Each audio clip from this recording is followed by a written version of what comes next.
সারা পৃথিবীর বাদশা আল্লাহ তাকে বানায় দিলেন। সুবহানাল্লাহ। এমন বাদশা বানাইছেন মানুষের পাশাপাশি জিন পাখি যারা আছে তাদের উপরও রাজত্ব আর কর্তৃত্ব আল্লাহ সুলাইমান নবীরে দিয়ে দিছে। শুধু তাই না, পাখিরা কি বলবে, তারা কি জানতে চায়, তাদের কি দরকার প্রয়োজন ইত্যাদি বলার জন্য সুলাইমান নবীর কাছে যেন পাখিরাও তাদের আবদার, তাদের কথাবার্তা পেশ করতে পারে, এই জন্য সুলাইমান নবীকে আল্লাহ পাখির ভাষা শিক্ষা দিচ্ছে। وقال يا أيها الناس علمنا منطق الطير। সুলাইমান নবী বললেন, উল্লিমনা, আমাদেরকে শিক্ষা দেওয়া হয়েছে মান্তিকাত তাইর, পাখির ভাষা। ওয়া উতিনা মিন কুল্লি শাই, আমাদেরকে দেওয়া হয়েছে মিন কুল্লি শাই, সব রকমের নাজ নেয়ামত। এখন এই যে সুলাইমান নবীকে পাখির ভাষা শিক্ষা দেওয়া হয়েছে, আমার সাথে সবাই দুইটা বাংলা বলবেন। বলেন প্রতীকী, বলেন বলেন প্রতীকী। প্রকৃত, কয়টা বাংলা বললাম? একটা বললাম প্রতীকী আর একটা বললাম প্রকৃত। বলেন আল্লাহ সুলাইমান নবীকে পাখির ভাষা প্রতীকী অর্থে শিক্ষা দেননি, বরং প্রকৃত অর্থেই শিক্ষা দিয়েছেন। প্রতীকী বুঝেননি মানে পাখি এরকম এরকম করবে, সুলাইমান নবী দেখে বুঝবে, ও আচ্ছা এটা বুঝাইছো না, পাখি যা বলবে অবিকল ওইটাই বুঝার ক্ষমতা, যোগ্যতা সুলাইমান নবীকে আল্লাহ দিচ্ছে। এই মনে রাখবেন, প্রতীকী অর্থে নয় বরং প্রকৃত অর্থে সুলাইমান নবীকে আল্লাহ পাখির ভাষা শিক্ষা দিয়েছেন। সুলাইমান আলাইহিস সালাতু ওয়াস সালাম বলেন, ইন্না হাযা লাহুয়াল ফাদলুল মুবিন, এটা স্পষ্ট অনুগ্রহ আল্লাহর পক্ষ থেকে। দেখেন, একজন নবী পাখির ভাষা জানার পর নিজের মধ্যে এমন কোনো কিছু এসে যায় না যে আমি পাখির ভাষা জানি অমুক বানা, বরং এটা না বলে বললেন এটা আমার রবের অনুগ্রহ, রব অনুগ্রহ করেছেন বলে আমি পাখির ভাষা শিখতে পেরেছি, এটা আমার রবের স্পষ্ট অনুগ্রহ। এরপরে আয়াতে আল্লাহ বলেন, ওয়া হুশিরা লিসুলাইমান জুনুদুহু মিনাল জিন্নি ওয়াল ইনসি ওয়াত তায়রি ফাহুম ইউজাউন। সুলাইমান নবীর জন্য সমবেত করা হলো, জিন সমবেত করা হলো, মানুষ সমবেত করা হলো, পাখি সমবেত করা হলো। এখানে আমরা যারা এখন বয়ান শুনতেছি, আমাদের চোখে যাদেরকে দেখতেছি, সবাই কি বলেন তো? মানুষ। সবাই কি এখানে মানুষ? সুলাইমান নবীর সামনে জিন জমায়েত হতো, মানুষ জমায়েত হতো, পাখি জমায়েত হতো। আল্লাহ বলেন ফাহুম ইউজাউন, তাদেরকে সুশৃঙ্খল ভাবে নিয়ন্ত্রণ করা হতো। এর মানে জিন, ইনসান, পাখি আলাদা আলাদাভাবে সুবিন্যস্তভাবে, উশৃঙ্খলভাবে নয় বরং সুশৃঙ্খলভাবে তাদেরকে নিয়ন্ত্রণ করার যোগ্যতা আমি সুলাইমানকে আল্লাহ দান করছি। সবাইকে আলাদা আলাদা তিনি নিয়ন্ত্রণ করতেন, কোনো সমস্যা হতো না। এটা ফাহুম ইউজাউন, তাদেরকে নিয়ন্ত্রণ করা হতো সুশৃঙ্খলভাবে। বাহিনী নিয়ে রওনা করছে, জিন আছে বাহিনীতে, মানুষ আছে, পাখি আছে, সবাই নিয়ে রওনা করছে, এক জায়গায় যাবে। সুলাইমান নবী রওনা করার পর মাঝে মাঝে সিংহাসন দিয়ে উনি আকাশে উঠবে। বাতাসকে বলতেন, বাতাস আল্লাহর হুকুমে তুমি রওনা করো, চলো আমি অমুক জায়গায় যাব। বাতাস ঠিক সিংহাসনকে কোন রকম ইঞ্জিন ছাড়া আল্লাহর হুকুমে সুলাইমান নবীর সিংহাসন ওই স্থানে পৌঁছে দিত। বিশাল বড় বড় ডেক রাখা হতো, খানা পাক করা হতো ওই সিংহাসনের মধ্যে, যেন সবাই খেতে পারে। একদিন বহর নিয়ে রওনা করছে। রওনা করার পর যাইতে যাইতে এক এলাকায় গেছে। পিঁপড়া মাঝে মাঝে আমরা দেখি না, কিন্তু তো পিঁপড়া না দেখে অনেক সময় পাড়া দিয়ে দিই। অনেক পিঁপড়া আমাদের পায়ের নিচে পড়ে মারা যায়, আবার অনেকে আমাদেরকে ভালোই কামড় দেয়। অনেকে মারা যায়, অনেকে আবার দেখবেন আপনার পায়েটায় উঠে কামড় দেওয়া শুরু করছে। সুলাইমান আলাইহিস সালাম বিশাল বাহিনী নিয়ে যখন আসলেন এক জায়গায়, যাইতে যাইতে পিঁপড়ার এলাকায় গেছে। আল্লাহ বলেন, হাত্তা ইযা আতাউ আলা ওয়াদিন নাম, সুলাইমান নবী আর তার অনুসারী বিশাল বাহিনী নিয়ে যখন পিপিলিকার উপত্যকায় গেলেন, এলাকায় আসলেন, قالت نملة يا أيها النمل ادخلوا مساكنكم। পিঁপড়ার রানী সরদারনি বললেন, হে পিঁপড়ার বাহিনী, তোমরা তোমাদের ঘরে প্রবেশ করো। এটা যে রানী ছিল কেমনে বুঝলাম? এটা তো রাজাও হইতে পারতো পিঁপড়ার। আল্লাহ কোরআনে কলাত বলছে, কলাত এটা একটা ক্রিয়া, ইংরেজিতে ভার্ব। এই ক্রিয়াটা আল্লাহ স্ত্রীলিঙ্গ ব্যবহার করছে। পরে যে কর্তার কথা আল্লাহ আলোচনা করেছেন, এই কর্তাকে আল্লাহ স্ত্রীলিঙ্গ বলেছেন। এখান থেকে বোঝা যায় এটা রাজা ছিল না, এটা রানী ছিল। কলাত নামলাতুন, তো রানী পিঁপড়ার সর্দারনি বললেন, ইয়া আইয়ুহান নামলু দুখুলু মাসাকিনাকুম, এ পিঁপড়ার বাহিনী, তোমরা তোমাদের গৃহে প্রবেশ করো। লা ইয়াহতিমান্নাকুম সুলাইমান ওয়া জুনুদুহু ওয়া হুম লা ইয়াশউরুন। সুলাইমান নবী এবং তার বাহিনী না জেনে তোমাদেরকে যেন পিষে না ফেলে। লা ইয়াহতিমান্নাকুম অর্থ হলো তোমাদেরকে যেন পদদলিত না করে, পিষে না ফেলে। সুলাইমান নবী ওয়া জুনুদুহু এবং তার বাহিনী। লা ইয়াহতিমান্নাকুম এই ক্রিয়াটার কর্তা হলো সুলাইমান নবী আর তার বাহিনী। তোমাদেরকে যেন সুলাইমান নবী আর তার বাহিনী পিষে না ফেলে। ওয়া হুম লা ইয়াশউরুন, এমন অবস্থায় যে তারা জানবে না, না জেনে তোমাদেরকে পিষে ফেলতে পারে। একজন নবী আর তার অনুসারীরা জেনে শুনে পিষে ফেলবে না, বাকি না জেনে তোমাদেরকে পিষে ফেলতে পেরে। তাই আগে তাড়াতাড়ি গর্তে ঢুকো, নিজেদেরকে রক্ষা করো। একটা রানী তার জাতিকে এইভাবে একটা বিপদ থেকে বাঁচানোর চেষ্টা করাটা আল্লাহ খুব পছন্দ করছেন। এই কারণে আল্লাহ কোরআনে পিঁপড়ার নামে একটা সূরা নাজিল করে পিঁপড়ার ঘটনাটা কোরআনে আল্লাহ আলোচনা করছেন। এখন আপনাদের কাছে আমি জানতে চাই, পিঁপড়া সেরা না মানুষ সেরা? মানুষ। এই আশরাফুল মাখলুকাত মানুষ যদি আরেকজনকে জাহান্নাম থেকে বাঁচানোর চেষ্টা করে, পিঁপড়ার জাতিকে পিঁপড়া বিপদ থেকে বাঁচানো যদি আল্লাহর এত পছন্দ হয়, কোন মানুষ যদি আরেকজনকে জাহান্নাম থেকে বাঁচানোর চেষ্টা করে, তাহলে রব কতটা পছন্দ করবে একটু চিন্তা করুন। এজন্য আল্লাহ পাক রব্বুল আলামিন বলেন, ওয়ামান আহসানু কাওলাম মিম্মান দাআ ইলাল্লাহ, ওই ব্যক্তির চেয়ে উত্তম কথা আর কার, যে মানুষকে আল্লাহর দিকে আহ্বান করে।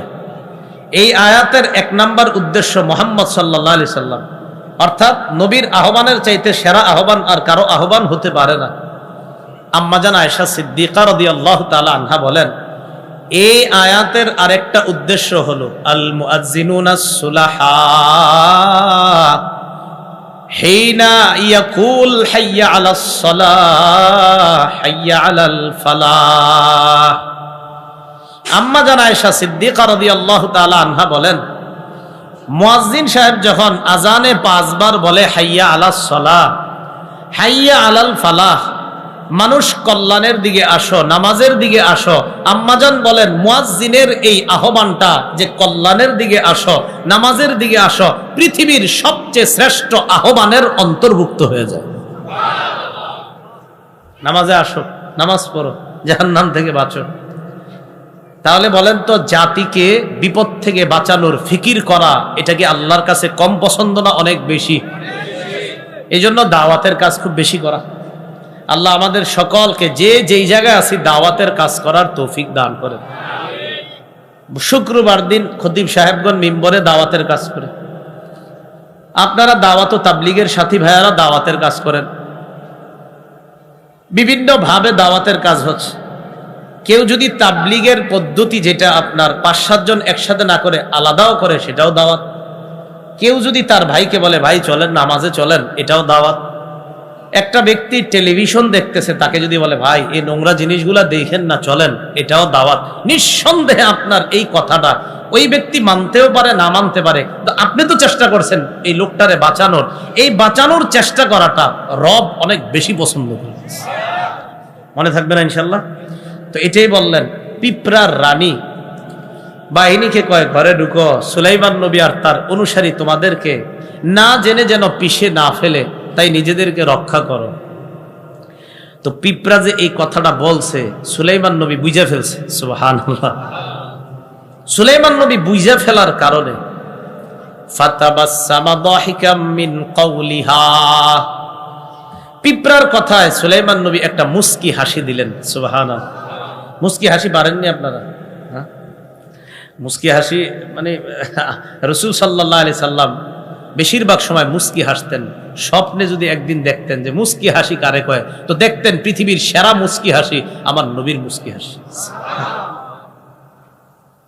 আবার মাঝে মাঝে হাসতেন, রসুলের দাঁত মোবারক দেখা যেত।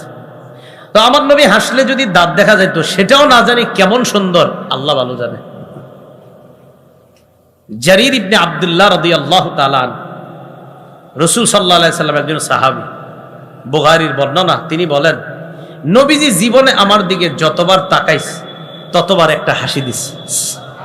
উনি বলেন আর কি, যে আমার দিকে জীবনে আমি যতবার নবীর সামনে গেছি আর আমার দিকে তাকাইছে, অন্য সময় কি করছে আমি জানি না, কিন্তু আমার দিকে যতবার তাকাইছে, ওয়ালা রাআনি, বলছে যতবার আমার দিকে তাকাইছে ইল্লা দাহিকা, রাসূল তখনই একটা হাসি দিছে। তো নবীজি সাল্লাল্লাহু আলাইহি সাল্লামের মুস্কি হাসি অনেক সুন্দর। আবার মাঝে মাঝে হাসতেন, হাসতে হাসতে রাসূল সাল্লাল্লাহু আলাইহি সাল্লামের মারির দাঁত পর্যন্ত, সামনের দাঁতও মাঝে মাঝে দেখা যাইতো।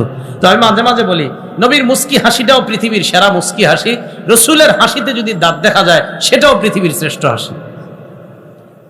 সুলাইমান নবী একটা মুস্কি হাসি দিছে, কেন? যে পিঁপড়া তার জাতিরে কয় তাড়াতাড়ি ঢুকো গর্তে, সুলাইমান নবী আর তার অনুসারীরা পায়ের নিচে ফালাইতে পারে। হাসি দেওয়ার পর সুলাইমান আলাইহিস সালাম বললেন, وقال ربي أوزعني أن أشكر نعمتك التي أنعمت علي وعلى والدي وأن أعمل صالحا ترضاه। সুলাইমান নবী বললেন, রব্বি আউজি'নি, আমার রব আমাকে আপনি তৌফিক দান করেন, আন আশকুরা নি'মাতাকাল্লাতী আন'আমতা আলাইয়া, আমি যেন শুকরিয়া আদায় করতে পারি, আপনি যেই নিয়ামত আমাকে দান করেছেন এই নিয়ামতের শুকরিয়া যেন আদায় করতে পারি। ওয়া আন আ'মালা সালিহান তারদাহ, এমন আমল করার তৌফিক দান করেন আল্লাহ যে আমল করলে আপনি খুশি হয়ে যান, যে আমলটা তারদা আপনি পছন্দ করেন, আপনার পছন্দনীয় আমল করার তৌফিক দান করেন। এই জন্য আল্লাহরে দোয়াতে বলবেন, আল্লাহ আমি যেন এমন আমল করতে পারি যে আমলটা আপনি পছন্দ করেন, আপনার পছন্দনীয় আমল আমারে করার তৌফিক দান করেন। এই কথাটা আল্লাহর কাছে বলা।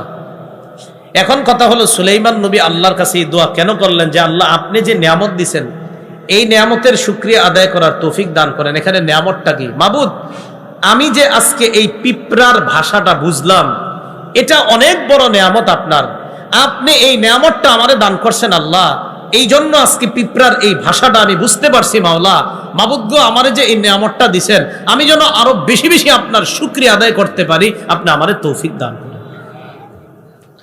নিয়ামত পাইয়া একজন নবী কয়, আল্লাহ আমারে শুকরিয়া আদায় করার তৌফিক দান করেন। আমাদের অবস্থা কেমন? সুখের সময় আমরা বেশি বেশি আল্লাহরে স্মরণ করা দরকার, এটা না করে আমরা দুঃখের সময় বেশি বেশি আল্লাহরে স্মরণ করি, সুখের সময় বেশি করি না। 25 নম্বর পারা শুরু পৃষ্ঠে আল্লাহ পাক রব্বুল আলামিন কত সুন্দর করে বলেন, ওয়াইদা আনআমনা আলাল ইনসানি আ'রাদা ওয়া নাআ বিজানিবি। সূরা হামিম আস-সাজদা 51 নম্বর আয়াত। আল্লাহ বলেন, ওয়াইদা আনআমনা আলাল ইনসান, আমি যখন মানুষকে নিয়ামত দান করি, আ'রাদা, মানুষ আমার থেকে মুখ ফিরিয়ে নেয়, ওয়া নাআ বিজানিবি, মানুষ পাশ কেটে চলে, আমার থেকে মুখ ফিরিয়ে নেয়। ওয়াইদা মাসসাহুশ শাররু, মানুষকে যখন বিপদ স্পর্শ করে, ফাজু দুআইন আরিদ, তখন মানুষ লম্বা চওড়া দোয়াওয়ালা বনে যায়। কি বনে যায়? লম্বা চওড়া দোয়াওয়ালা। সত্যি কথাই তো, হঠাৎ যাই সে হুজুরের কোন, হুজুর এটা দোয়া করাই, তুই তাড়াতাড়ি ঘরে চলেন, কেন কন? এই কারণেই কিন্তু আপনি মাঝে মাঝে হঠাৎ তাড়াতাড়ি চলেন, কি হয়েছে?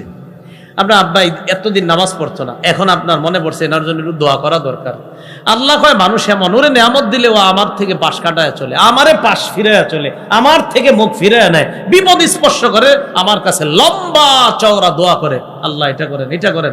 অথচ আল্লাহ বলেন আমি নিয়ামত দিলে তুমি আমারে একটু স্মরণ করো না, আমার দিকে তাকান, উনি আমার জন্য কিছু পাঠাইলে 100 বার তার নাম নেই, লোকটা অনেক ভালো জানেন, আমার এটা দিছে সেটা দিছে।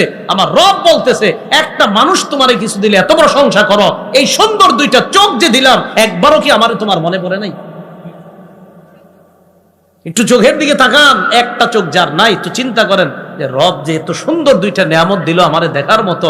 পায়ের দিকে তাকান, আর একটা মানুষ একা হাঁটতেছে, একটা পাও তার ন্যাংরা, আপনি সুস্থ আছেন। আল্লাহ কয় বান্দা মানুষ তোমারে কিছু দিলে এতবার তার নাম বলো, আর আমি কত নিয়ামত দেই আমার নামটা একটাবার তোমার মুখে আসে না। এটা আল্লাহ বলেন আমি মানুষকে নিয়ামত দান করলে মানুষ আমার থেকে মুখ ফিরে নেয়, আমারে পাশ কাটায় চলে, আর যখন তারে বিপদ স্পর্শ করে লম্বা চওড়া দোয়াওয়ালা বনে যায়। আল্লাহ আমাদেরকে হেফাজত করে। সমুদ্রের মাঝখানে গেছে মানুষ, যাওয়ার পর বিপদে পড়ছে। বলেন তো সবাই মিছিল দিয়ে কি কয়? আল্লাহ বাঁচাও, আল্লাহ বাঁচাও, আল্লাহ বাঁচাও। আল্লাহ বলেন ফাইদা রকিবু ফিল ফুলকি দাউল্লাহ মুখলিসিনা লাহুদ্দিন। মানুষ যখন জাহাজের মধ্যে চড়ে, চড়ার পর মানুষ আল্লাহরে একনিষ্ঠ ভাবে ডাকে, আল্লাহ হেফাজত করেন, উদ্ধার করেন। নদীর মাঝখানে বিপদের মধ্যে মানুষ পড়ে যায়, যাওয়ার পর আল্লাহকে ডাকে, ডাকতে ডাকতে হঠাৎ যদি সে কোনো জিনিস পেয়ে যায়, কথার কথা নদীর মাঝখানে আপনি হঠাৎ একটা গাছ পেয়ে গেলেন, গাছের মধ্যে ধরলেন, নদীর কিনারায় আসলেন, নদীর মাঝখানে 1000 বার আল্লাহকে ডাকলেন, ডাকার পর হঠাৎ আপনার সামনে গাছ আসছে। নদীর কিনারে আসার পর মানুষ কয় কেমনে উদ্ধার হইলা তুমি? সবাই মারা গেল, তুমি বাঁচলা কেমনে? কয় গাছের কারণ। আল্লাহ বলে নদীর মাঝখানে এতবার ডাকলা, আশেপাশে কোথাও কোনো কুল কিনারা দেখা যায় না, একটা গাছও নাই, তোমার মাথায় আসে নাই গাছটা কোত্থেকে আসছে, এইখানে গাছ দিল কে? এটা তোমার মাথায় একবারও আসলো না। কিনারায় গিয়েই তুমি বললা গাছ আমারে ভুলে গেল। এটা আল্লাহ বলে ফালাম্মা নাজ্জাহুম ইলাল বাররি, যেই মাত্র মুক্তি দিয়া কিনারায় নিয়ে আসে, ইলাল বাররি স্থলে নিয়ে আসে, সমুদ্রের পাশে নিয়ে আসে, ইজাহুম ইউশরিকুন, তখন আল্লাহর সাথে শিরিক করে, আল্লাহর সাথে শিরিক। এখনো দেখবেন কম্বলের নিচে যারা আছে আল্লাহ আল্লাহ আল্লাহ 100 বার। যেই সুস্থ হয় 5-7 জন বলে কি ব্যাপার, মাশাআল্লাহ তুমি তো এখন সুস্থ। নাপা খাইছিলাম। নাপা খাইবেন না এমন না, অবশ্যই খাবেন, নাপা খাওয়া তো সুন্নত, ওষুধ খাওয়া সুন্নত, খাইতে তো হবে। কিন্তু আপনি এতটুকু বললে কি সমস্যা ছিল? আল্লাহর নামে নাপা খেয়েছিলাম, ডাক্তার বলছে নাপা খাইতে, আল্লাহর রহমতে নাপা খাইছিলাম, আলহামদুলিল্লাহ সুস্থ হয়ে গেছে। আরে 2 জনের ডাক্তার একই রিপোর্ট দিছে, একই সমস্যা বলছে, দোনোজনরে একই ট্যাবলেট দিছে, উনি অসুস্থ আছে, আমি সুস্থ হয়ে গেছি। তো কেন বুঝেন না ওনার ট্যাবলেটে আল্লাহর হুকুম ছিল না, আমারটা আল্লাহর হুকুম ছিল। বুঝাইতে চাইলাম আমাদের কথাগুলা কেন এমন হয়। তাহলে বলেন যে ভাই আলহামদুলিল্লাহ মাশাআল্লাহ তুমি তো সুস্থ। হ্যাঁ জি আলহামদুলিল্লাহ সুস্থ। কি ওষুধ খেয়েছিলা? খাইছি, ওই আল্লাহর নামে একটা নাপা খাইছিলাম। আল্লাহর নামটা নিতে কেন আপনার বাধা? অথচ আপনি লেপের নিচে কতবার ডাকছেন আল্লাহ আল্লাহ আল্লাহ, কত কুহাইছেন আপনি। তো বুঝাইতে চাইলাম আল্লাহ বলে বান্দারে আমি নিয়ামত দিলে ও আমারে পাশ কাটায় চলে, আর যখন ওর বিপদ স্পর্শ করে ও আমারে এত ডাকা ডাকে। অথচ উচিত ছিল ও যখন সুখের অবস্থায় আছে তখন আমারে বেশি ডাকা, কারণ সুখের অবস্থায় যখন আমারে ডাকতো তো আমি বুঝতাম যে না ও আমার নিয়ামতে আমারে ভুলে যায় নাই। 3টা জিনিস অর্জন করলে দুনিয়ার সব সফলতা আপনার কাছে আসবে। কয়টা? সালাসুন ইউদরিকু বিহিন্নাল আব্দু রাগাইবাদ দুনিয়া। 3 জিনিস অর্জন করলে মানুষ দুনিয়ার সমস্ত সুখ শান্তি অর্জন করতে পারবে। 1 নাম্বার আদ-দুআউ ফির রাখা, সুখের সময় বেশি বেশি আল্লাহরে ডাকা, সুখের সময় বেশি বেশি আল্লাহকে ডাকা। 2 নাম্বার আস-সাবরু ফিল বালা, বিপদে ধৈর্য ধারণ করা। 3 নাম্বার আর-রিজা বিল কাযা, আল্লাহর ফয়সালা মেনে নেওয়া। 1 নাম্বার সুখের সময় বেশি বেশি দোয়া করা, 2 নাম্বার বিপদে ধৈর্য ধারণ করা, 3 নাম্বার আল্লাহ যা ফয়সালা করছে এটা মেনে নেওয়া। তাহলে আজকে থেকে আমরা শিখলাম অসুস্থ হইলে বেশি আল্লাহরে ডাকবো না, সুস্থ অবস্থায় বেশি আল্লাহরে ডাকবো। বলেন সুখের সময় বেশি, যে না আলহামদুলিল্লাহ আল্লাহ খুব ভালো রাখছে, এই জন্য আল্লাহকে তখন বেশি ডাকা, কারণ যে আমার বান্দারে আমি নিয়ামতে রাখছি, আমার বান্দা আমারে ভুলে না, ওরে আমি নিয়ামত দেই, ও আমার কথাই বলে। মনে থাকবেন ইনশাআল্লাহ। এরপরে আল্লাহ পাক রব্বুল আলামিন বলেন, সুলাইমান আলাইহিস সালাতু ওয়াস সালাম আল্লাহর কাছে বলতেছে, ওয়াদখিলনি বিরহমাতিকা ফি ইবাদিকাস সালিহিন, আল্লাহ আপনি আপন রহমতে আপনার নেক বান্দাদের অন্তর্ভুক্ত আমারে বানায়া দেন, আপনার নেক বান্দাদের অন্তর্ভুক্ত আমাকে বানায়া দেন, তাদের মধ্যে আমারে প্রবেশ করায়া দেন। একজন নবী নেককার, এতে কারো সন্দেহ আছে কোনো? এরপরেও তিনি দোয়া করতেছে, আল্লাহ আপনার নেক বান্দাদের অন্তর্ভুক্ত আমারে বানায়া দেন। কি শিক্ষা এখান থেকে? আমি যত বড় হয়ে যাই না কেন আল্লাহর সামনে ছোট। আল্লাহ আল্লাহ আমি কি নাজাত পাবো? আল্লাহ দেখতে তো মনে হচ্ছে আমি একক তো নামাজও ছাড়ি না, আল্লাহ আমি তো তাহাজ্জুদ মিস দেই না, আল্লাহ আমি তো রমজানের একটা রোজাও ছাড়ি না, ও মাবুদ আপনার রহমত আমার সাথে থাকবে তো? এই টেনশনে থাকা সুলাইমান নবী হওয়ার পরেও বলতেছে, আল্লাহ আপনার আপন রহমতে নেক বান্দাদের অন্তর্ভুক্ত আমারে বানায় দিন। সাহাবীরা নবীজির প্রশ্ন করলেন, নবীজি বললেন, এই শোনো, আল্লাহর রহমত ছাড়া জান্নাত পাবা না। সাহাবীরা কয়, ওয়ালা আনতা ইয়া রাসূলুল্লাহ, হুজুর আপনিও না? নবীজি বললেন, ওয়ালা আনা ইল্লা আইয়াতাগাম্মাদানি আল্লাহু বিরহমা, আল্লাহর রহমত আমারে যদি না ঢাকে আমিও জান্নাতে যেতে পারবো না। নবীজি বলতেছে।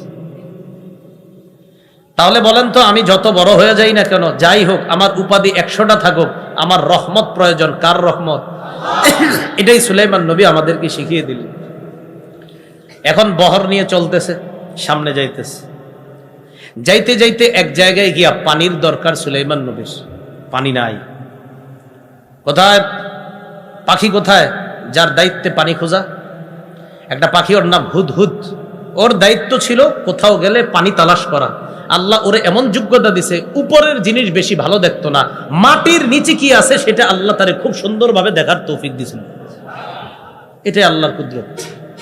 আব্দুল্লাহ ইবনে আব্বাস বলেন, এই হুদহুদ পাখি এক আজীব পাখি। দুনিয়াতে কেউ জাল বিছায়া রাখলে ওই জালে সে আটকে যেত, কারণ সে ভালো করে দেখতো না আমার সামনে বিপদ।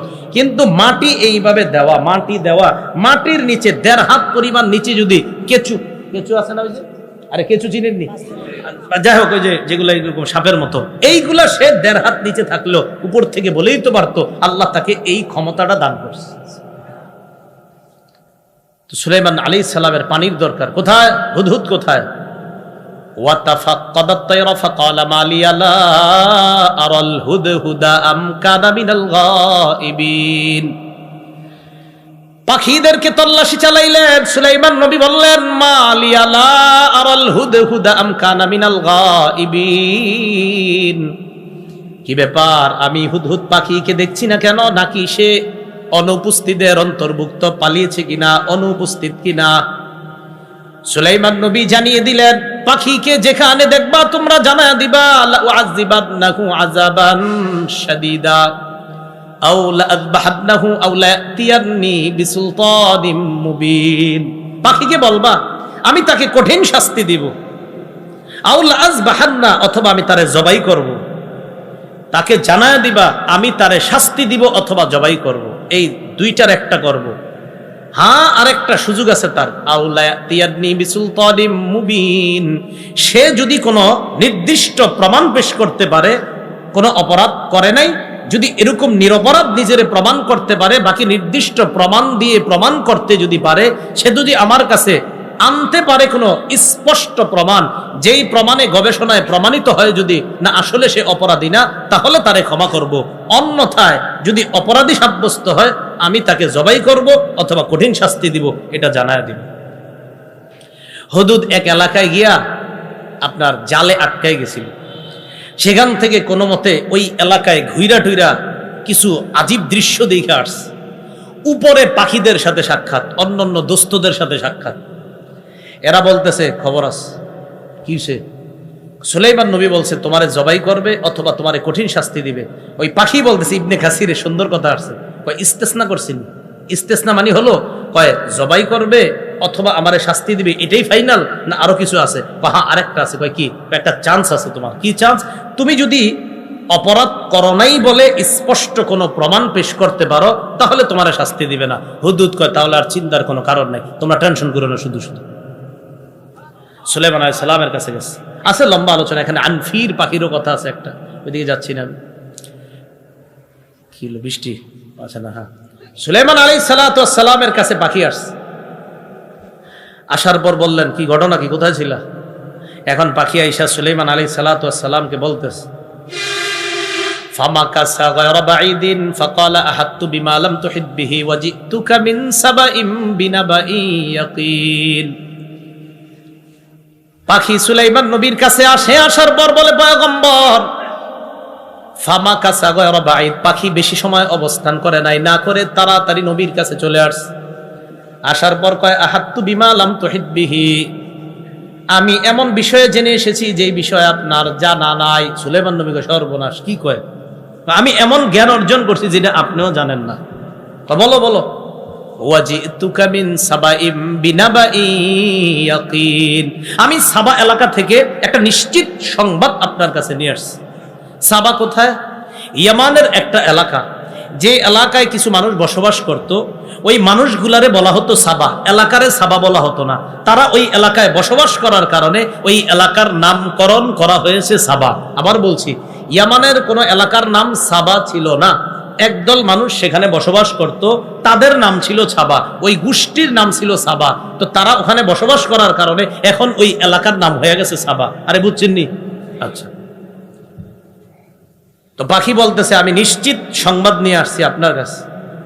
কি সংবাদ বলো? ইন্নী ওয়াজাদতু ইমরাআতান তামলিকুহুম ওয়া উতিয়াত মিন কুল্লি শাইইন ওয়া লাহা আরশুন আযীম। আমি একজন মহিলাকে পাইছি সেখানে, তামলিকুহুম, যেই মহিলা তাদেরকে শাসন করে, তাদের উপর রাজত্ব কায়েম করে, তাদের উপর কর্তৃত্ব ক্ষমতা প্রদর্শন করে একজন মহিলা পাইছি ওই সাবা গোত্রে। কার কি? ওয়া উতিয়াত মিন কুল্লি শাইইন, ওই মহিলাকে সব নিয়ামত দেওয়া হয়েছে, মানে তারও কম নাই। ওয়ালাহা আরশুন আযীম, ওই মহিলার বিশাল বড় এক সিংহাসন। সিংহাসনটা কোথায়? মহিলার একটা রাজপ্রাসাদ ছিল। মহিলার নাম তাফসীরের কিতাবে আসছে বিলকিস। কি নাম? তার বিশাল বড় এক রাজপ্রাসাদ। এই রাজপ্রাসাদের পূর্ব দিকে 300টা জানালা, পশ্চিম দিকে 360টা জানালা। এটার উপরে তার বিশাল বড় সিংহাসন। সূর্য যখন ওঠে জানালা দিয়ে আলো যায়, ডুবার সময়ও পশ্চিম দিকে ওই জানালা দিয়ে আলোটা দিয়েই সূর্য তখন ডুবে। মহিলা সূর্য ওঠার সময়ও সূর্যের পূজা করে, ডুবার সময়ও সূর্যের পূজা করে। বুঝছেন নি? আচ্ছা।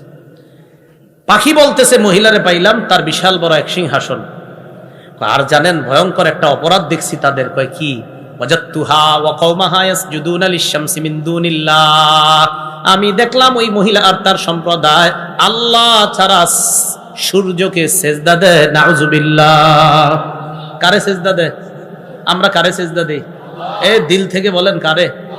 কিন্তু এছাড়া মাঝে মাঝে আপনারা অন্য জায়গায়ও দেন কেন? হ্যাঁ, কোন তো মুখে আল্লাহ। সাহাবী আল্লাহ রাসূলের সামনে আসছে, আসার পর বলি, ইয়া রাসূলুল্লাহ, অমুক এলাকায় গেলাম, যাওয়ার পর ওয়াফাকতুহুম ইয়াসজুদুনা লিমারজুবান, আমি দেখলাম ওই এলাকার মানুষ তাদের নেতারে সেজদা দেয়। নাউজুবিল্লাহ। ফাকুলতু ফি নাফসি আনতা আহাক্কু আন নাসজুদা লাক, আমি মনে মনে বললাম, আপনাকেই তো সেজদা দেওয়া বেশি দরকার। নাউজুবিল্লাহ। কারণ পৃথিবীর কোন মানুষ যদি সেজদা পাওয়ার যোগ্য হয় সেটা আপনি বেশি। এটা সত্যি কথা। পৃথিবীর কোন মানুষ যদি সেজদা পাওয়ার যোগ্য হতেন তো আল্লাহ রাসূল হতেন। যদি হতেন তো নবীজি কয়, আচ্ছা এখন কি করবা কও? এর মানে সাহাবী বলতে যায়, হুজুর আমরা সবাই আপনার একটা সেজদা দিব। নবীজি এবার শাসন করে দিলেন, আচ্ছা শোনো তো, তুমি যদি আমার কবরের সামনে দিয়ে যাইতা, রাসূল তখনও কিন্তু পৃথিবীতে, তিনি বলতেছেন, তুমি যদি আমার কবরের পাশ দিয়ে অতিক্রম করতা, আকুনতা তাসজুদুলাহ, আমার কবর কি তুমি সিজদা করতা? রাসূলুল্লাহ সাল্লাল্লাহু আলাইহি ওয়াসাল্লাম বলেন, সাবধান, আমি ইন্তেকালের পর যেখানে দাফন করবা সেটাকেও সেজদা করবা না, আমাকেও সেজদা করবা না। পৃথিবীর শ্রেষ্ঠ মানুষটা, তাকে সেজদা করা হারাম ঘোষণা হয়ে গেল, তিনি যেখানে আছেন শুয়ে সেটাকে সেজদা করাও হারাম ঘোষণা হয়ে গেল। অতএব পৃথিবীর অন্য কোন অলি আউলিয়া পীর গাউস কুতুব তাদের কবর বা তাদেরকে সেজদা করা হারাম, শিরিক, কোনো সন্দেহ নেই। রাসূল সাল্লাল্লাহু আলাইহি সাল্লামের চেয়ে বড় পীর তো দুনিয়াতে আসবে না। শাইখুল হাদিস, আল্লামা, মুফতি, মুহাদ্দিস আসবে? পৃথিবীতে যত আপনি গুণ লাগাইতে পারেন যে হুজুর মুফতি, মুহাদ্দিস, শাইখুল হাদিস, পীর, গাউস, কুতুব, সব তিনি। তো ওনার চেয়ে বড় কেউ তো আসবে না, তাকে সেজদা দেওয়া হারাম, অতএব অন্য কাউকে সেজদা দেওয়া বিলকুল হারাম। এভাবে সেভাবে ব্যাখ্যা করে অমুক ভাবে তমুক ভাবে কোনোভাবেই সেজদা দেওয়া জায়েজ নাই। যে সেজদা নিবে আর যারা করবে উভয়ে প্রতারক, ইসলামের দুশমন, এটাই চূড়ান্ত ভাবে প্রমাণিত। কথা বুঝে আসছে সবার? তাহলে রানী আর তার অনুসারীরা কারে সেজদা করে? না না না, সূর্য। কারে সেজদা করে? সূর্য। তো পাখি আবার কি কয় সুলাইমান নবীরে, ওয়াজাইয়ানা লাহুমুশ শাইতানু আমালাহুম। পাখি আবার ওয়াজও করে, কয় শয়তান তাদের কর্মটা তাদের সামনে সাজায় দিস। তো শয়তান তাদের কর্ম তাদের সামনে সাজায় দিস। এখান থেকে কি শিখলেন? প্রত্যেকটা আয়াত থেকে কিছু শিখেন, শুধু ঘটনা শুনেন না। শয়তান তাদের কর্ম তাদের সামনে সাজায় দিছে। প্রিয় ভাইয়ারা, কখনো আপনি টেলিভিশনে একটা সিনেমা নাটক দেখলেন আর বললেন হুজুর ভালো লাগছে, কান্না আসছে, ভালো লাগছে, কান্না আসছে। আচ্ছা, কখনো আপনি কোথাও গিয়ে সেজদা করলেন আর বললেন হুজুর ভালো তো লাগছে। কখনো একটা বেদাতি কর্ম করছেন বা এখনো করবেন বা কিছুদিন পরে করতে পারেন, এই কিছুদিন পরে, হ্যাঁ করবেন, অনেকে করবেন। এই বেদাতি কাজ করে আপনি বললেন যে আমার ভালো লাগতেছে। মনে রাখবেন, বেদাতি কর্ম করার পর ভালো লাগা, শিরিক করার পর ভালো লাগা, নাটক সিনেমা বা অশ্লীল কিছু দেখার পর ভালো লাগা, এটা আল্লাহর থেকে ভালো লাগা না। এই ভালো লাগা শয়তান আপনার সামনে করে দিয়েছে। এই যে বলতেছে ওয়াজাইয়ানা লাহুমুশ শাইতানু আমালাহুম, তারা যে সূর্যের সেজদা করে, এই সূর্যের সেজদা করা, তাদের এই ভালো লাগাটা, এটা শয়তান তাদের সামনে সাজায়া দিছে, হ্যাঁ তোমরা এটা করো। নাউজুবিল্লাহ। ফাসাদ্দাহুম আনিস সাবিলি ফাহুম লা ইয়াহতাদুন। ফলে শয়তান তাদেরকে সঠিক রাস্তা থেকে দূরে রাখে, তারা হেদায়েত পায় না। আল্লাহ আমাদের এই ভাই যারা আছি আমরা এখানে, আল্লাহ এই এলাকার সবাইকে শিরিক করা থেকে, ছোট শিরিক বড় শিরিক যে কোনো শিরিক থেকে আল্লাহ আমাদেরকে হেফাজত করেন। আমরা সিজদা করি একমাত্র কাকে? আল্লাহ। পরের আয়াতটা, সেই আয়াতে আল্লাহ বলছে, আয়াতটা পড়তেছি না, শুধু অনুবাদটা করতেছি, সিজদার আয়াত ওইটা শেষেরটা। উজু আসেনি সবার? আপনার সবার তো নাই। শেষের আয়াতে এরকম, তারা কেন আল্লাহর সিজদা করে না, যিনি আসমান জমিনের সব খবর বের করেন, যিনি তোমরা যা প্রকাশ করো যা গোপন করো সব জানেন, তিনি হলেন আল্লাহ। ইবাদতের একমাত্র উপযুক্ত তিনি, যিনি আরশে আজিমের রব। সিজদা করার একমাত্র কাউকে যদি করতে হয় তিনি হলেন আল্লাহকে সিজদা করা। সিজদা পাওয়ার একমাত্র যোগ্য আল্লাহ। সূর্য, গাছপালা, তারকা কেউ সিজদা পাওয়ার যোগ্য না, কারণ সবাই আল্লাহর মাখলুক। আল্লাহ হলেন খালেক, সিজদা দিতে হয় খালেককে, মাখলুককে কখনো সিজদা দিতে হয় না। কারণ মাখলুক সিজদা করে খালেকের। মাখলুক কার সিজদা করে? বলেন সূর্য মাখলুক কিনা? আরে সূর্য আল্লাহর সৃষ্টি না, সব মাখলুক, আল্লাহ ছাড়া সবই তো মাখলুক। তো মাখলুক কার সিজদা করে? বলেন খালেকের। বলেন কার? এবার আমার সাথে বলেন মাখলুক। বলেন মাখলুক। মাখলুককে সিজদা করতে পারে না, মাখলুক একমাত্র খালেককে সিজদা করে। মনে থাকবে না ইনশাআল্লাহ? আচ্ছা, তো বক্তব্য শেষ ওই পাখির, যে আমি তো এরকম এরকম দেখছি। আর সুলাইমান নবী বলছে যদি বক্তব্য সঠিক দিতে না পারে খবর আছে ওর। সুলাইমান নবী তো বক্তব্য শুনছেন, সত্যি কথা কিনা এটা তো যাচাই করতে হবে। সুলাইমান নবী বলতেছে, ক্বালা সানানজুরু আসাদাকতা আম কুনতা মিনাল কাযিবিন। আমি দেখব বিষয়টা, তুমি কি সত্য বলছো নাকি তুমি মিথ্যাবাদী, বিষয়টা আমি দেখব। ইযহাব বিকিতাবি হাযা, এই চিঠিটা নিয়ে যাও। একটা চিঠি লেখছে, চিঠিটা নিয়ে যাও। ফাআলকি ইলাইহিম সুম্মা তাওয়াল্লা আনহুম ফানজুর মাযা ইয়ারজিউন। চিঠিটা নিয়ে যাও, নিয়ে যাওয়ার পর চিঠিটা তাদের কাছে ফেলে দাও, দেওয়ার পর তুমি একটু দূরে যাইবা। পাখিকে বললেন চিঠিটা নাও, নেওয়ার পর তাদের কাছে ফেলে দিবা, তুমি একটু দূরে যাইবা, যাওয়ার পর দেখবা তারা কি জবাব দেয়, তাদের রিয়াকশনটা কি চিঠি পাওয়ার পর তুমি আমারে জানাইবা। হুদহুদ পাখি চিঠি নিয়ে আসছে, ডানায় করে অথবা ঠোঁটে করে। বলেন তো পাখি চিঠি আনছে কি করে? ডানায় অথবা ঠোঁটে চিঠি নিয়ে আসছে। আসার পর রানী যে ঘুমায়, যে দিক দিয়ে ঘুম থেকে ওঠে এটা পূর্ব দিক, উইঠাই তিনি সূর্যের পূজা করবে। পূর্ব দিকে সূর্যটা তার জানালা দিয়ে ঢুকে। হুদহুদ পাখি কি করছে? রানী উঠার আগেই তার ঘরে অথবা তার উপরেই চিঠিটা ফেলে দিয়ে একটু দূরে গিয়া চুপচাপ বসা, যে দেখি রানী কি করে। রানী যখন চিঠি পাইছে, চিঠি পাওয়ার পর চিঠি দেখছে, দেখাই সভাসদ বর্গ যারা তাদেরকে ডাকছে। রানীর সভাসদ বর্গ যেটা ছিল, আপনার সভাপতি মণ্ডলী ছিল রানীর 312 জন। বলেন কয়জন? এই 312 জনের অধীনে 10,000 করে অঙ্ক দেন তো কত হয়? 312 জন, প্রত্যেকের অধীনে কত? আচ্ছা থাক, অঙ্ক দেওয়া লাগবে, সবাই হিসাবের অপেক্ষায় থাকবো। থাক, 312 জন আপনার বাসায় গিয়ে হিসাব করে নেন। রানীর মন্ত্রী পরিষদ বর্গ ছিল 312 জন, প্রত্যেকের অধীনে আবার 10,000, প্রত্যেকের অধীনে কয় হাজার, এবং প্রত্যেকেই শক্তিশালী যোদ্ধা, তাদের শক্তির শেষ নাই, এটা তাদের দাবি। রানী আসার পর সভাসদ বর্গ যারা আছে, আপনার সভাপতি মন্ডলী সবগুলারে ডাকছে, 312 জন। ডাকার পর রানী বলল, قالت يا أيها الملأ إني ألقي إلي كتاب كريم। রানী বলল, আমার কাছে পাঠানো হয়েছে, উলকিয়া ইলাইয়া, আমার কাছে নিক্ষেপ করা হয়েছে, আমার কাছে প্রেরণ করা হয়েছে, কিতাবুন কারীম, সম্মানিত একটা চিঠি। সুবহানাল্লাহ বলেছে। রানী কি বলছে চিঠিটারে? বলেন না সবাই, কি বলছে? সম্মানিত কেন বলছে? সম্মানিত চিঠি বলছে, দেখেন, বলছে সম্মানিত চিঠি। আচ্ছা পরে বলতেছে আপনাদেরকে কেন বল। ইন্নাহু মিন সুলাইমান, এই চিঠি বাদশা সুলাইমানের পক্ষ থেকে। ইন্নাহু বিসমিল্লাহির রহমানির রহিম। চিঠির মধ্যে কি লেখা জানো? চিঠিতে লেখা বিসমিল্লাহির রহমানির রহিম, আল্লাহর নামে শুরু করছি, যিনি রহমান যিনি রহিম, বাস শুরু। আল্লাহ তালু আলাইয়া, এই রানী তুমি আর তোমার অনুসারী যারা আমার উপর অহংকার করবা না, আমার উপর প্রতাপগিরি দেখাইবা না। সুলাইমান নবী বলতেছে, আল্লাহ তালু আলাইয়া, আমার উপর অধিকার খাটাইবা না, আমার উপর অহংকার করবা না। ওয়াতুনি মুসলিমিন, ভালোই ভালো সারান্ডার করে, বশ্যতা স্বীকার করে আমার কাছে চলে আসো। বাস, চিঠি একটুকি। লাগবে না। কি বললেন চিঠির মধ্যে? আল্লাহর নামে শুরু করছি, তোমরা আমার উপর অহংকার প্রদর্শন করবা না, আমার বশ্যতা স্বীকার করে আমার কাছে চলে আসবে। দেখেন সামান্য কথা, বিসমিল্লাহির রহমানির রহিম, আল্লাহর নামে শুরু করছি, যিনি রহমান যিনি রহিম, বাস। 2, আল্লাহ তাআলু আলাইয়া, রানী আমার উপর অহংকার করবা না। 3, আমার বশ্যতা স্বীকার করে আমার কাছে চলে আসো। চিন্তা করেন, মাত্র 3টা লাইন, এই 3 লাইনের মধ্যে কি পাওয়ার ছিল, যে পাওয়ারের কারণে রানী কয় আমার কাছে একটা সম্মানিত চিঠি আসছে। আরে পাওয়ার হবে না কেন? কারণ চিঠির মধ্যে আল্লাহ নামটা আছে, রহমান আছে, রহিম আছে, আমার রবের নামটাই তো একটা পাওয়ার, তাই রানীর অন্তরে পাওয়ার সৃষ্টি হয়। তাই বলছে করিম, সম্মানিত চিঠি। বুঝে আসছেনি সবার? ওই আল্লাহ নাম আছে, বলছে এটা একটা সম্মানিত চিঠি। এই কথা বলার পর রানীর সামনে যারা আছে এরা বলতেছে, ক্বালু নাহনু, রানী এবার বলতেছে, ক্বালাত ইয়া আইয়ুহাল মালাউ আফতুনি ফি আমরি, এখন তোমরা পরামর্শ দাও আমি কি করতে পারি। মা কুনতু কাতিআতান আমরান হাত্তা তাশহাদুন, তোমাদের উপস্থিতি ছাড়া আমি কখনো কোনো বিষয়ের চূড়ান্ত সিদ্ধান্ত নেই না, এখন তোমরাই বলো কি করব।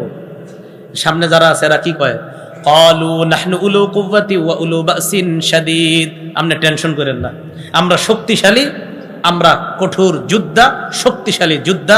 কথায় অহংকার প্রকাশ পেয়েছে, বলেন নাউজুবিল্লাহ।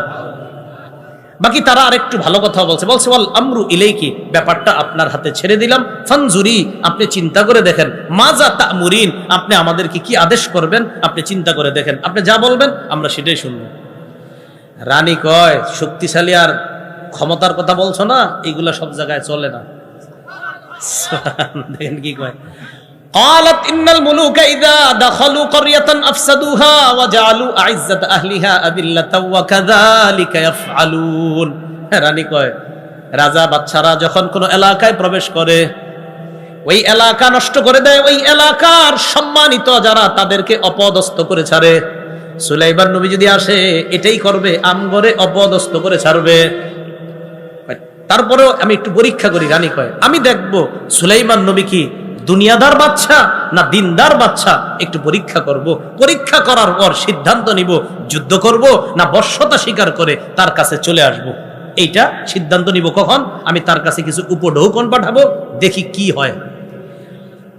ইন্নী মুরসিলাতুন ইলাইহিম বিহাদিয়াতিন ফানাযিরাতুম বিমা ইয়ারজিউল মুরসালুন, আমি তার কাছে উপঢৌকন পাঠাবো, যাদেরকে দিয়ে পাঠাবো দেখি তারা কি জবাব নিয়ে আসে। উপঢৌকন নিয়ে রানীর দল সুলাইমান নবীর কাছে গেছে। ফালাম্মা জাআ সুলাইমান ক্বালা আতুমিদ্দুনানি বিমাল ফামা আতানি আল্লাহ খায়রুম মিম্মা আতাকুম। সুলাইমান নবীর কাছে গেছে, যাওয়ার পর কয়, সুলাইমান আলাইহিস সালাতু ওয়াস সালাম, আমারে সম্পদ দিয়ে সাহায্য করতে চাও? তোমাদেরকে আল্লাহ যা দিছে আর আমাকে আল্লাহ যা দিছে, তোমাদেরকে যা দিয়েছে এর চাইতে আমারে আল্লাহ যা দিছে 1000 গুণ বেশি দামি। আল্লাহ আমারে পাখির ভাষা বুঝার ক্ষমতা দিছে, এর চেয়ে বড় নিয়ামত আর কি? আল্লাহ আমারে পিঁপড়ার ভাষা বুঝার ক্ষমতা দিছে, এর চেয়ে বড় নিয়ামত কি? পরের বাক্যটা দেখেন কত সুন্দর, বল আনতুম বিহাদিয়াতিকুম তাফরাহুন, বরং তোমরাই তোমাদের উপঢৌকন নিয়ে খুশি থাকো। আমগো বাংলাদেশী অনুযায়ী তোমরা নিয়ে তোমরাই ভালো থাকো। সুলাইমান নবী তোমাদের উপঢৌকন নিয়ে তোমরাই খুশি থাকো। ইরজি ইলাইহিম, যাও রানীর কাছে যাও, ফিরে যাও, তাকে গিয়ে জানাবা ফালানাতিয়ান্নাহুম বিজুনুদিল লা কিবালা লাহুম বিহা, এমন বাহিনী নিয়ে রানীর বিরুদ্ধে আসতেছি আমি যেই বাহিনীর মোকাবেলা করার ক্ষমতা তাদের নাই। ওয়ালা নুখরিজান্নাহুম মিনহা আদিল্লা, তাদেরকে সেখান থেকে অপদস্থ করে বের করে ছাড়বো। ওয়াহুম সাগিরুন, লাঞ্ছিত অবস্থায় তারা বের হবে। এই সংবাদ রানীরে জানাই দিছে। জানাই দেওয়ার পর রানী বুঝতে পারছে যে উপঢৌকন গ্রহণ করে নাই। কয় না, কয় নিশ্চিত উনি দুনিয়াদার বাচ্চা না, উনি দিনদার। সাবধান, ওনার কাছে আর কোনো কথা নাই, এখন যুদ্ধ না, চলো সবাই বশ্যতা স্বীকার করে তার কাছে রওনা করি। এই ঘটনা আবার হুদহুদ পাখি দৌড় দিয়ে কয়ে দিছে, বস আইতেছে এরা সব। সুলাইমান নবী আসতেছে নাকি? কয় হ্যাঁ। টেনশন করো না, প্রায় 2 মাসের দূরত্ব, এত দূরে রানী ওখান থেকে আসবে, বিশাল বড় দলবল নিয়ে আসবে। আর তো বললামই তো আপনার, একজনের অধীনে 10,000 করে বিশাল বাহিনী। সুলাইমান আলাইহিস সালাতু ওয়াস সালাম কি করলেন? সভাসদ বর্গ, মানে ওনার সভাসদ বর্গে যারা আছে সবাই, জিন বসা, মানুষ বসা, নবী বসা, পাখিরা বসা, তিনি বললেন আইয়ুকুম ইয়াতিনি বিআরশিহা ক্বাবলা আইয়াতুনি মুসলিমিন, আমার দিকে সবাই তাকায় কথাগুলা শুনেন। তোমাদের মধ্যে কে আছো রানী আমার কাছে বশ্যতা স্বীকার করে আসার আগে রানীর সিংহাসনটা আমার দরবারে নিয়ে আসবা। রানীর সিংহাসনটা এখানে নিয়ে আসবা, রানী আইসা দেখুক সিংহাসনটা আর বুঝুক যে আল্লাহ প্রদত্ত কোনো কিছুর ক্ষমতা কি, এটা রানীকে দেখানো দরকার। ক্বালা ইফরিতুম মিনাল জিন, জিনদের মধ্যে বিশাল দেহের অধিকারী শক্তিশালী এক জিন বলল, আনা আতিকা বিহি ক্বাবলা আন তাকুমা মিন মাকামিক। একটু এইভাবে ধরে এই নিচে রেখে দেন। হ্যাঁ, আপনি দাঁড়ানোর আগে, এই যে দাঁড়াইছেন, বসছেন, আপনি আপনার যে বসায় আছেন, আপনি দাঁড়ানোর আগে রানীর সিংহাসনটা আপনার কাছে নিয়ে আসবো। ওয়া ইন্নী আলাইহি লাকাবিয়্যুন আমিন, জিন বলতেছে, আর এই ব্যাপারে আমি শক্তিশালী, আমিন, আমি বিশ্বস্ত। আচ্ছা, জিন শক্তিশালী এটা তো বুঝছি, বিশ্বস্ত বললেন কেন? ভালো করে বুঝুন। এখানে জিন বিশ্বস্ত বলা কি দরকার? যে আমি আপনার কাছে আপনি উঠার আগেই এই সিংহাসন নিয়ে আসবো, আমি শক্তিশালী, বিশ্বস্ত, আমানতদার। আমানতদার বলা কি দরকার জিনে? হ্যাঁ, দরকার আছে। রানীর সিংহাসনটা স্বর্ণ রূপা হীরা মণি মুক্তা দ্বারা তৈরি করা, তাই জিন বলতেছে সুলাইমান নবী আপনি টেনশন করেন না, এক তো আমি আনতে পারবো,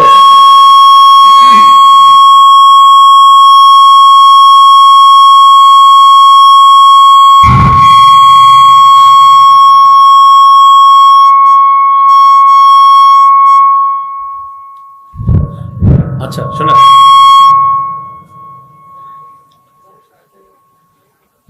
রানী বলতেছে আপনার জিন বলতেছে আমি আপনার কাছে নিয়ে আসবো, আপনি ওঠার আগে আমি শক্তিশালী আমানতদার।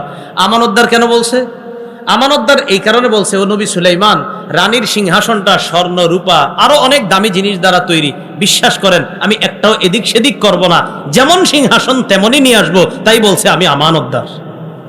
বুঝছেন নি আমানতদার কেন বলছে? আমি, কারণ জিন তো, জিনেরা এদিক সেদিক করলে তো আপনি কইতে পারবেন না। সুলাইমান নবী কয় তাই নাকি? কয় হ্যাঁ। এবার জিন পাওয়ার বলল আমি আপনি উঠার আগে আনবো। ক্বালাল্লাযী ইনদাহু ইলমুম মিনাল কিতাব, সভাসদ বর্গের মধ্যে একজন আলেম ছিল, নাম আসিফ ইবনে বরখিয়া। ওই আলেম বলল সুলাইমান নবীকে, আনা আতিকা বিহি ক্বাবলা আইয়ারতাদ্দা ইলাইকা তরফুক, জিন তো বলছে আপনি উঠার আগে নিয়ে আসবে সিংহাসন, আপনার চোখের পলক পড়ার আগে আমি নিয়ে আসবো। আলেম বলেন কে? ইমাম ফখরুদ্দিন রাজি রহমতুল্লাহি আলাইহি লিখেছেন যে আলেম দ্বারা যদিও আসিফ ইবনে বরখিয়া উদ্দেশ্য, আসলে ইমাম ফখরুদ্দিন রাজি লিখেছেন যে এইখানে আলেম দ্বারা খুদ সুলাইমান নবী উদ্দেশ্য। সুলাইমান নবী পাল্টা জিনের বলছে আমি ওঠার আগে তুমি আনবা, মানে যদি সুলাইমান নবী উদ্দেশ্য হয় তাহলে সুলাইমান নবী পাল্টা, যদি এখানে আলেম দ্বারা আসিফ উদ্দেশ্য না হয়ে সুলাইমান নবী উদ্দেশ্য হয় তো জিনকে সুলাইমান নবী বললেন আমি তো ওঠার আগে তুমি আনবা, তোমার চোখের পলক পড়ার আগে আমি নিয়ে আসবো। এটা হলো আল্লাহ প্রদত্ত নবীর থেকে মুআজিজা, যে তোমারটা জিনের পাওয়ার আর আল্লাহ প্রদত্ত যে পাওয়ার তোমার চোখের পলক, এই দেখেন এই শেষ, চোখের পলক পড়বে উঠবে। তো চোখের পলক পড়ছে আর হঠাৎ ফালাম্মা রাআহু মুস্তাকিররান ইনদা, সুলাইমান নবী দেখলেন সিংহাসন তার সামনে অলরেডি চোখের পলক পড়ার আগে উপস্থিত। সুলাইমান নবী বললেন হাদা মিন ফাদলি রব্বি, এটা আমার রবের অনুগ্রহ। সুবহানাল্লাহ। তাহলে একজন আলেম, হক্কানি আলেমেরও মর্যাদা এখানে ফুটে ওঠে। আল্লাহ বলেন ক্বালাল্লাযী ইনদাহু ইলমুম মিনাল কিতাব, যার কাছে কিতাবী ইলম ছিল।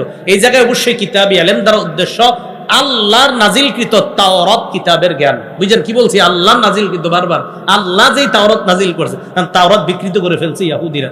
আল্লাহর নাজিলকৃত যে তাওরাত, ওই তাওরাতের জ্ঞান যার কাছে ছিল, তিনি বললেন আপনার নজর পড়ার আগেই আমি সিংহাসন আপনার কাছে নিয়ে আসব। একজন আলেমের মর্যাদা এখান থেকে ফুটে ওঠে।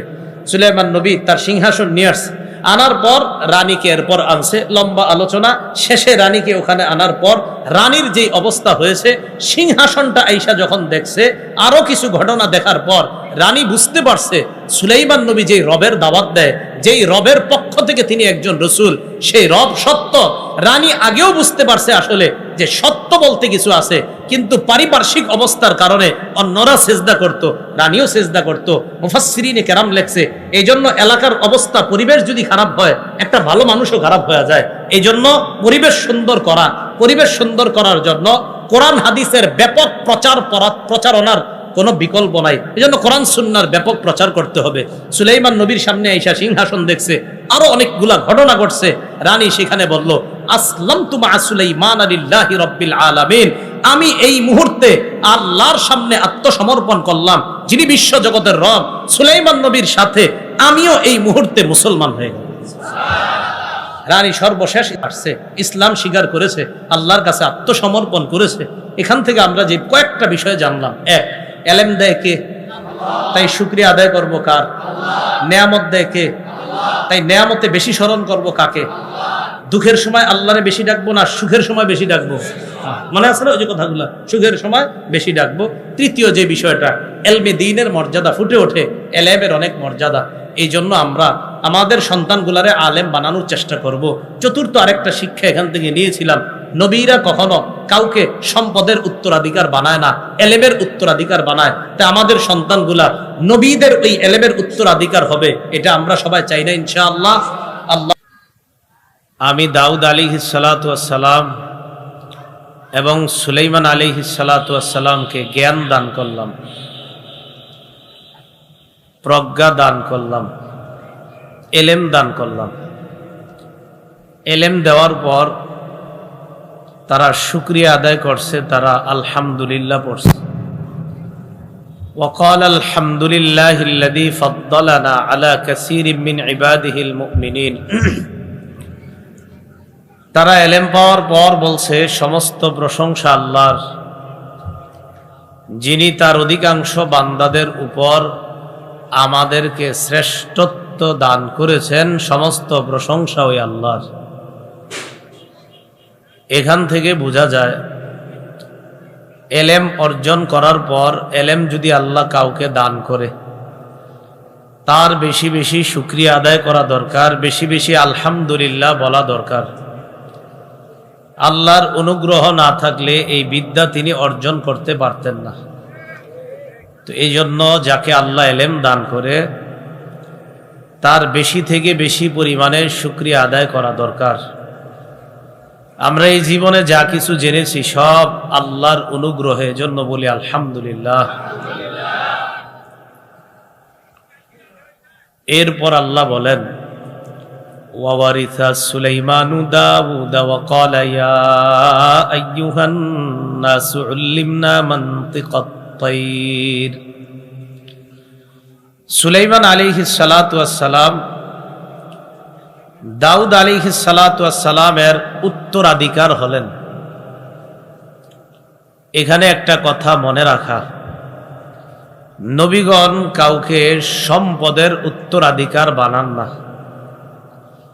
তো সুলাইমান নবী যে তার বাবা দাউদ নবীর উত্তরাধিকার হলেন, এখানে কিসের উত্তরাধিকার? যেহেতু সম্পদের তো উত্তরাধিকার নবীরা বানান না। নবীরা কখনো কাউকে সম্পদের উত্তরাধিকার বানান না, এই ব্যাপারে হাদিসের স্পষ্ট বর্ণনা। ইবনে মাজাহ হাদিসের কিতাব 223 নম্বর হাদিস। এই হাদিসের বর্ণনাকারী কাইস ইবনে কাসির রহমতুল্লাহি আলাইহি, তিনি বলেন, কুনতু জালিসান ইনদা আবি দারদা রাদিয়াল্লাহু তাআলা আন ফি মসজিদি দিমাশক।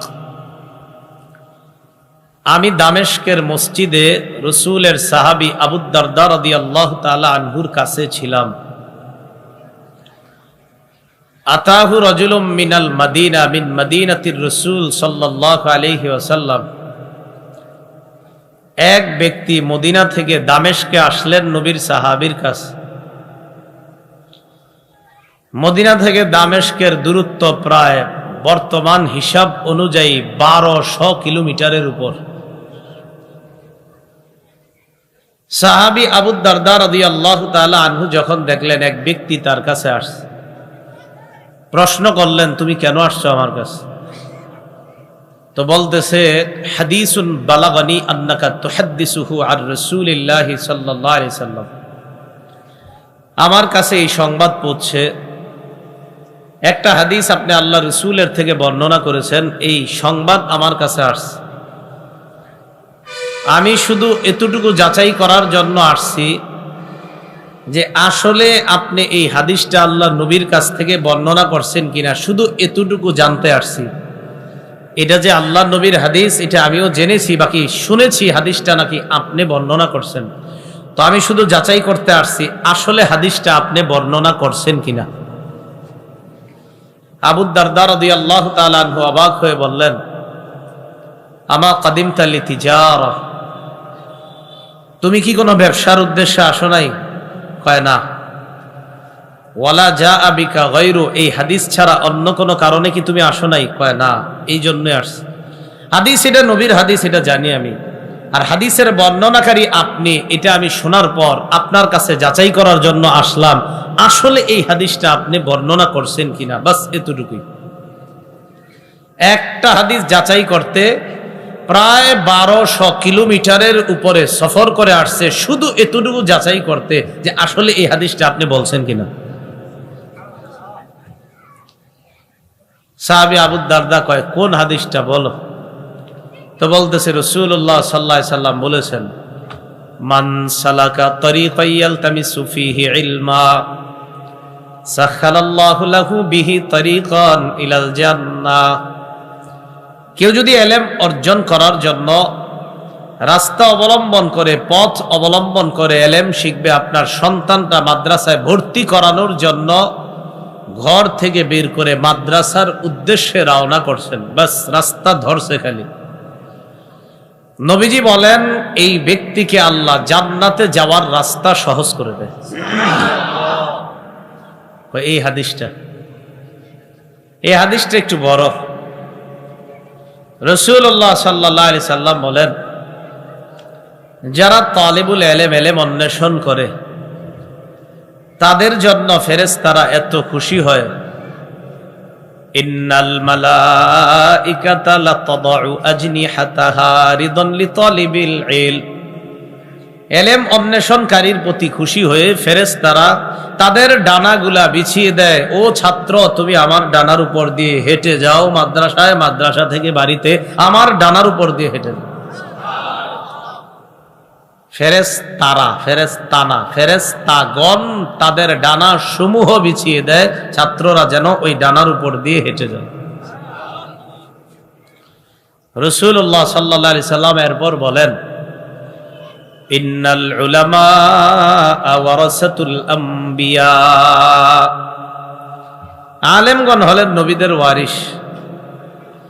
ওয়া ইন্নাল আম্বিয়া লাম ইউওয়ারিসু দিনারা ওয়ালা দিরহামা। নবীগণ কখনো স্বর্ণ রূপার উত্তরাধিকার কাউকে বানান না। ইন্নামা ওয়াররাসুল ইলমা, নবীগণ এলেমের উত্তরাধিকার বানায়, বিদ্যা জ্ঞান, কোরআন সুন্নাহর বিদ্যা, এলমে ওহী আল্লাহ প্রদত্ত যে জ্ঞান, এই জ্ঞানের উত্তরাধিকার নবীগণ পরবর্তী প্রজন্মকে বানায়, সম্পদের উত্তরাধিকার বানায় না। মাদ্রাসায় যারা আসে, যারা পড়াশোনা করে, আর যারা আপনার সন্তানকে মাদ্রাসায় পাঠান, নিঃসন্দেহে এই নিয়তে পাঠাবেন যে আল্লাহর নবীর মিরাস আনার জন্য আমার সন্তানটাকে মাদ্রাসায় দিচ্ছে। কার মিরাস? নবীর, নবীগণের। রাসূল তো বলছেন নবীগণের মিরাস। তাহলে হাদিস থেকে শিখলাম নবীগণ সম্পদের উত্তরাধিকার বানান না, বিদ্যার উত্তরাধিকার বানান। তো সুলাইমান নবী দাউদ নবীর উত্তরাধিকার হয়েছে, আল্লাহ কোরআনে বললেন। এখন কিসের উত্তরাধিকার? এ কথা নিশ্চিত সম্পদের উত্তরাধিকার না, কারণ নবীগণ কাউকে সম্পদের উত্তরাধিকার বানায় না। কি বুঝে আসছে কথাটা? তাহলে অনুবাদ কি হবে এটার? সুলাইমান নবী দাউদ নবীর উত্তরাধিকার হয়েছে, আর উদ্দেশ্য হলো নবুয়ত। বলেন কিসের? নবুয়তের উত্তরাধিকার, রাজত্বের উত্তরাধিকার হয়েছে। রাজত্ব বলার সাথে সাথে আপনাদের মাথায় আসতে পারে, হুজুর রাজত্ব মানেও তো টাকা পয়সা। এই যুগে রাজত্ব মানে টাকা পয়সা, ওই যুগে রাজত্ব মানে টাকা পয়সা ছিল না। ওই যুগের রাজত্ব মানে আল্লাহর হুকুম দুনিয়াতে বাস্তবায়ন করা। কি কথা বুঝে আসছে? তো সুলাইমান নবী দাউদ নবীর উত্তরাধিকার হয়েছেন, এর উদ্দেশ্য হলো নবুয়তের, এবং আল্লাহর হুকুম দাউদ নবী যেইভাবে বাস্তবায়ন করছে, সুলাইমান নবীও এইভাবে বাস্তবায়ন করার ক্ষেত্রে বাবা দাউদের উত্তরাধিকার হয়েছেন। এটা আল্লাহ বললেন, ওয়ারিসা সুলাইমানু দাউদা। সুলাইমান আলাইহিস সালাম দাউদ নবীর উত্তরাধিকার হয়েছে। সাধারণ পাবলিক যারা আছেন, আলেম ছাড়া, বলতে পারবেন না ইনশাল্লাহ যে সুলাইমান নবী দাউদ নবীর উত্তরাধিকার। আলেম ছাড়া অন্যরা জবাব দিবেন কি সম্পদের উত্তরাধিকার? তাহলে কিসের? নবুয়ত এবং রাজত্ব। বলেন নবুয়ত এবং এই রাজত্ব মানে টাকা পয়সা না আল্লাহর হুকুম বাস্তবায়ন করা?